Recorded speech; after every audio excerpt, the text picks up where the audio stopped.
আমরা চলে নেব এখন বানাহি কলোনি দেখতে লারি 5 তলা দিয়ে বাড়ি জানতে পারছেন। এরা কাজ করে হিসাবে কাজ না করলে পয়সা হবে না, এটা পড়ে না। তো আমি খাওয়া দাওয়া করে দিচ্ছি, এখন রুমে শুতে যাবো। সকাল হলে আমাদের ডিউটিতে যেতে হবে। দেখতে পাচ্ছেন ঢুকে গেলাম, যাচ্ছি।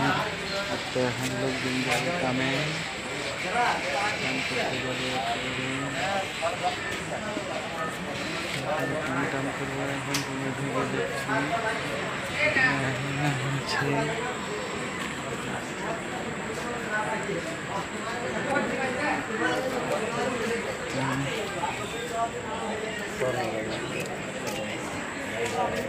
তো আমাদের এটা হলো কলোনি, কলোনি